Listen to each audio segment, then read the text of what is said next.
Honourable member for Fleetwood, Port Kells. Thank you, Mr. Speaker. Mr. Speaker, I'll be splitting my time with the member from Selkirk, Interlake. I am pleased to rise today on behalf of the constituents of Fleetwood, Port Kells to participate in the debate on Budget 2011. Before I begin, I would like to thank my constituents for putting their trust in me to again represent in the House of Commons. Mr. Speaker, the budget we have before us today represents the next phase of Canada's Economic Action Plan. It builds on our government's previous successes. In January 2009, Canada found itself in the midst of a global economic recession, the worst since the Great Depression more than 80 years ago. Our government responded swiftly with Canada's Economic Action Plan to deal with the crisis. The results speak for themselves. Under the leadership of our Prime Minister, Canada has weathered the recession better than any other country in the world. With Canada's Economic Action Plan, we protected jobs and made long-term investments that are allowing the economy to emerge stronger than ever before and created over 500,000 jobs since July 2009. Now it is time for next phase of our plan. We will be focused on the economy, on creating jobs, reducing the deficit, and making key strategic investments. Mr. Speaker, I spent a lot of time listening to Surrey residents. Their message was loud and very clear.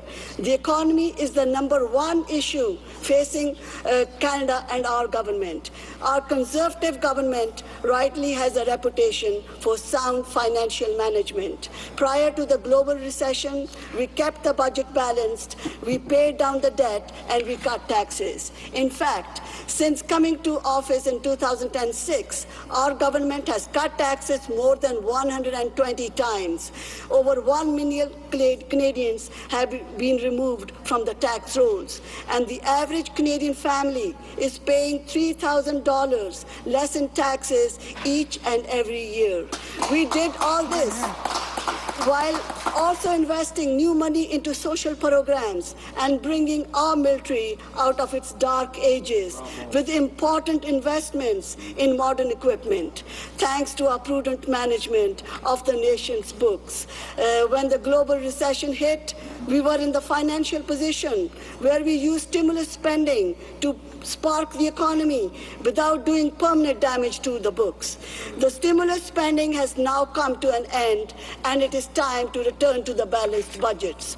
Budget 2010 contained a 3-point plan to accomplish this goal, winding down temporary stimulus, putting in place targeted spending, restraint measures, and reviewing government administrative and overhead costs. We will not balance the budget by cutting transfers to the provinces for important social programs like healthcare and education. That's what the Liberal way of doing it and not the Conservative way. With Budget 2011, federal support to provinces and territories will reach an all-time high of over $56 billion, which is almost $2.2 billion more than last year. For BC, this totals over $5.4 billion in 2011-2012, and or $1,182 per capita.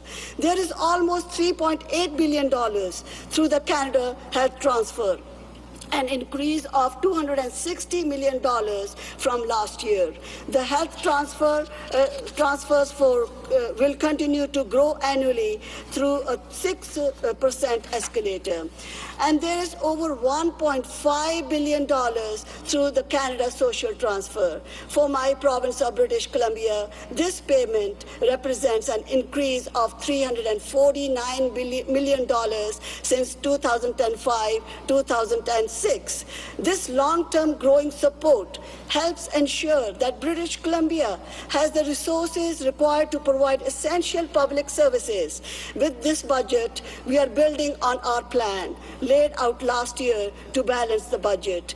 With our government-wide strategic and operating review, we will balance the budget by 2014-2015. Building on the ambitious agenda of continuing tax relief, the next phase of Canada's Economic Action Plan takes additional steps to reduce taxes for Canadians and businesses. These tax measures will provide taxpayers in BC with approximately $270 million in tax reliefs over the following 5 years. Wow. This includes a new family care tax credit, which will provide almost $103 million in relief, and a new children's arts tax credit, which will provide almost $68 million in relief. The next phase in Canada's Economic Action Plan also takes steps to improve the fairness, neutrality, and integrity of the tax system, closing tax loopholes and limiting tax planning opportunities. Mr. Speaker, our government recognizes our seniors as valuable members of our society who contribute a diversity of skills and knowledge and experience to their families and communities. Canada's seniors, they help build and make this country a great place for all of us to live.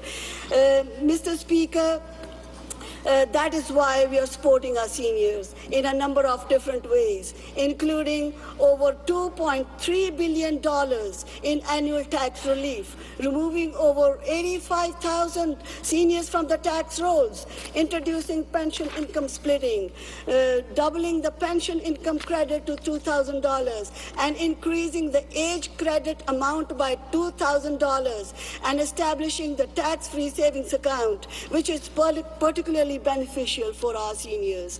In this budget, we are taking additional steps to support our seniors, enhancing the granted income supplement. So low-income seniors will receive additional annual top-up benefits of up to $600 for single seniors and $840 for couples, in helping more than 680,000 seniors across our great country, enhancing the New Horizons for Seniors program with an additional $10 million to promote volunteerism, mentorship, and the social participation of seniors and expand awareness of elder abuse, extending the targeted initiative for older workers, and eliminating the mandatory retirement age for federally regulated employees to give seniors more choice. Our Conservative government knows that seniors are a diverse group with different interests and concerns. We are committed to ensuring that policies, programs, and services meet the evolving needs of all seniors. Taken together, the initiatives we have introduced, we will help to ensure that more seniors can live with dignity and security as they grow old. Mr. Speaker, another key area, point of this budget deals with public funding for federal political parties. So I'm speaking, of course, about the annual per vote subsidy introduced by the former Liberal government in 2004. Governments have a duty to use taxpayers' dollars wisely, especially in a time of fiscal restraint when families are struggling to make ends meet. So that's why we are now following through on our government's campaign commitment to phase out per vote subsidies for political parties. So the government will introduce legislation to eliminate the subsidy. In 51-cent increments starting April 1st next year until it is completely eliminated by 2015-2016. It will generate savings up to $30 million. So our government has always opposed the direct taxpayer subsidies to political parties and believes that the political parties should rely primarily on the supporters for their funding. Mr. Speaker, when you consider everything that we are proposing, it's no surprise that this budget has been so favorably received all across the country. The Federation of Canadian Municipalities declared that Budget 2011 delivered a vital commitment to cities and communities to develop a new long-term federal infrastructure plan. Mr. Speaker, our members appreciate seeing that this budget is focused on ensuring that our officers have the tools and resources necessary to protect our communities effectively and efficiently. This is a good budget that ensures safety, security, and prosperity for all Canadians. Thank you very much, Mr. Speaker.